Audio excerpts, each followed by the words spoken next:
Bienvenue à tous dans ce podcast. C'est un nouveau format de podcast qu'on vous propose. Vous voyez le titre ? Nous commençons une saison de plusieurs épisodes. Dans cette saison, nous vous emmenons avec nous en voyage en Grèce. Mais ce podcast vous apprendra plusieurs choses. Nous verrons des expressions pour un niveau intermédiaire et un niveau avancé. La grammaire en contexte et plein de choses passionnantes que vous pourrez utiliser dans vos conversations en français. Le podcast est disponible sur YouTube et sur votre application de podcast préférée. Vous trouverez également un lien vers la transcription en description. Qu'allons-nous voir aujourd'hui ? Nous verrons des expressions pour marquer la progression dans un discours. Nous parlerons également du plus que parfait. L'expression clé est être claqué. Avant de commencer, n'oubliez pas de vous abonner, de mettre un pouce en l'air, de partager et d'activer la cloche pour ne rater aucun épisode. Pensez également à vous abonner à notre newsletter. Chaque dimanche, vous recevrez des conseils, des encouragements pour vous accompagner dans votre apprentissage du français.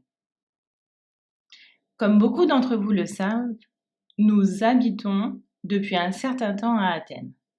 Alors, pourquoi ce titre ? L'accueil à Athènes ? Il ne s'agit pas de notre arrivée à Athènes, mais celle de mon frère et de sa femme. Alors là aussi, ça commençait bien. On pensait à la base aller les chercher en métro. On habite juste à côté d'une bouche de métro. Et il n'y a qu'un changement à faire. Mais leur arrivée était prévue à 1h du matin. Et le truc, c'est que le métro s'arrête à 23h30. Donc, qu'est-ce qu'on a fait ? Tout d'abord, je me suis souvenu d'une application vachement pratique, Moovit. Vous écrivez où vous voulez aller et avec tout le réseau de transport en commun, elle vous indique la route à prendre et les changements nécessaires de bus en bus, de tramway, en métro, etc. En second lieu, on a trouvé un bus direct pour aller à l'aéroport à 10 minutes à pied de chez nous. Mais on n'y est pas allé tout de suite parce qu'on avait reçu un message de son frère pour dire que leur avion avait 1 heure de retard. Il fallait qu'ils réparent la porte de l'avion parce qu'en chargeant leur bagage, ils l'avaient cogné. Donc, on était claqués et pour lutter contre le sommeil, je sais pas si c'était une bonne idée, mais on a bu beaucoup de café. Ensuite, l'heure arrive enfin. On part et prend le bus.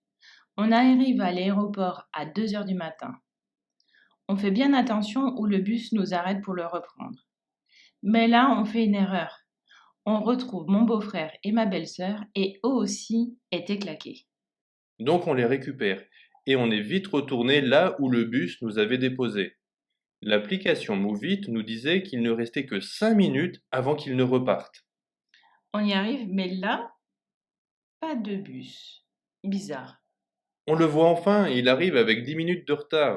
On s'apprête à monter dedans, mais le chauffeur nous dit qu'il faut le prendre ailleurs. En réalité, le départ des bus était au niveau inférieur du parking. C'est comme ça qu'on a raté le bus, car on s'était trompé d'endroit où l'attendre. Non seulement on était encore plus claqués, mais en plus, on prenait du retard. Quelle histoire! Bon, finalement, ça nous a permis de faire quelque chose de super. Finalement, on a pris le bus à 3h15 du matin pour repartir chez nous. Et on y est arrivé aux alentours de 4h du matin. On est monté sur le toit de notre immeuble, car de là, on peut voir l'Acropole et le Parthénon. Puis une idée nous est venue. Il restait environ 2 heures avant le lever du soleil. On connaît un point de vue incroyable pour l'admirer, le mont Lycabet. Mais il n'est pas à côté.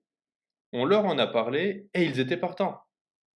En définitive, nous voilà partis sans avoir dormi, en étant claqués dans la capitale grecque, en pleine nuit. Mais plus on s'approchait du mont Lycabet, plus nous voyions le ciel s'éclaircir. Le soleil était sur le point de montrer le bout de son nez. Mon frère commençait à dire qu'on le raterait. En plus, cette colline est très raide, pas facile à monter. Est-ce qu'on a réussi? La semaine prochaine, on vous le dit. On verra également des expressions pour exprimer une opinion générale, ainsi que l'expression du temps. Mais pour le moment, revenons au point de cette leçon. Vous avez noté les expressions pour marquer la progression? On a vu les expressions tout d'abord, pour commencer un discours. En second lieu, pour parler d'une deuxième étape. Ensuite, pour continuer avec une autre étape. En définitive, pour conclure. Et le plus que parfait.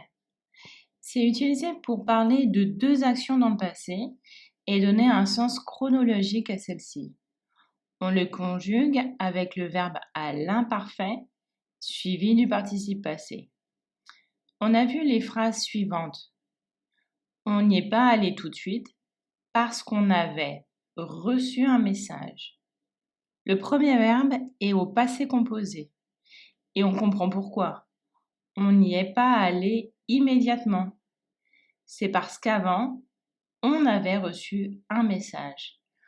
Avait reçu est donc le verbe recevoir au plus que parfait.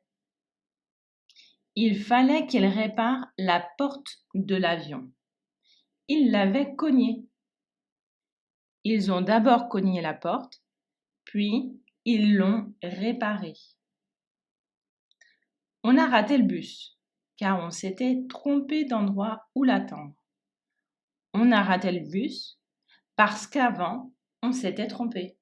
Attention, si deux actions se suivent dans le passé, on utilise deux passés composés.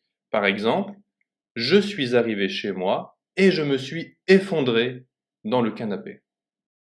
Avez-vous compris ce que veut dire l'expression clé? Être claqué? Être vraiment, mais vraiment fatigué.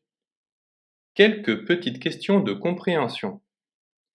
À quelle heure on est parti de l'aéroport? À 2 heures du matin.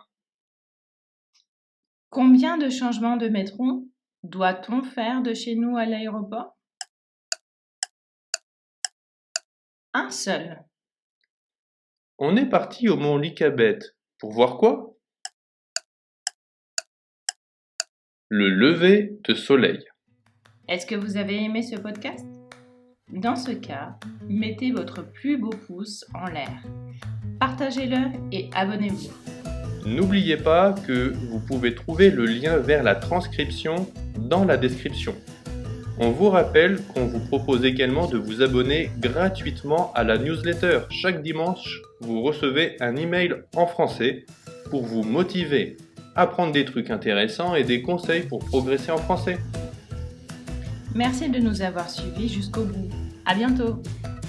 C'était Victor Et Abby.